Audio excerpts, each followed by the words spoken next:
Well, one of the focus points of the Cyberwork podcast, which is changed a little bit since you were last here, is cybersecurity career and career strategy and so forth. So one of the findings of the report, what do the findings of the report, I should say, have to tell someone or say to someone who is looking to get into the cybersecurity field, either as an executive level, CIO or CISO, or even at a lower level? Is this surprising gap in security leadership a sign that career climbers should be planning their experience and skills around filling this leadership gap in the decades to come? It's basically saying if you're interested in being in cyber, then just go do it. And you're going to find a place, Yeah. somewhere in Hmm. it. I think that one of the things that we focus a lot of attention on, unfortunately, as far as workforce development and cybersecurity, is we focus on the technical side of cybersecurity and the Hmm. technical skills that are necessary.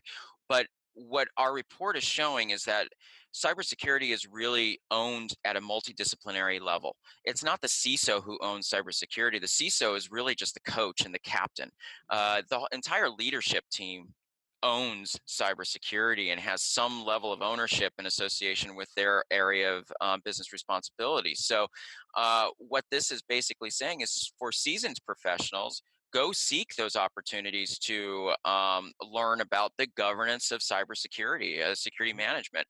There are actually a number of educational programs here in Massachusetts and New England in general that are actually focusing attention on executives, Oh. business executives Hmm. learning cybersecurity and how it relates to their business, and preparing them for more of that governance oriented role in cybersecurity. So if you're an executive, the opportunity is cybersecurity could be your pathway to advancing to a board position, for example, in your area. When you're just getting into the space, I think what newer cybersecurity professionals should look at is the experiences that CISOs are reporting as far as being a security professional and trying to elevate from that security professional into a business executive role. The experience that the security executives are learning is that they really are in coalition builders. Yeah. They need to learn how to not just communicate effectively across leadership teams.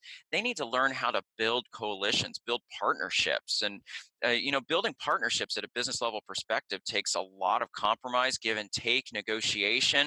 Hmm. Those are all skills that unfortunately we just don't learn as security Yeah. Yeah. Yeah. people. You only, and a lot of times we're looking at CISOs who are just crashing into the executive suite because the board decides they need a CISO, Yep. and Right. they're like, oh well, the salary's right, I'll go ahead and be a CISO, and then they find themselves, they want to get their hands dirty, right? They want to Yes. go to their comfort zone of fixing things, and Yes. what they're not attuned to is how do you fix the business. Yeah. you Yeah. know Yeah. No, you have to become the ideas person rather than the nut and bolt person. Yeah, hack the business processes the way you used to hack the code. It's Right. Right. Right. it's So taking that mentality. okay.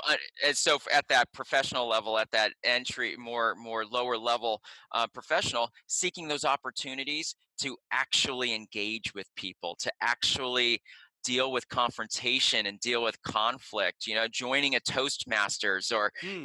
things, joining your local chapter of some business group, or something Hmm. like that, looking for those opportunities where you can work on translating your security understanding, your security knowledge to the business that you're working in will do give you pay dividends in the future as you're moving up the executive ladder.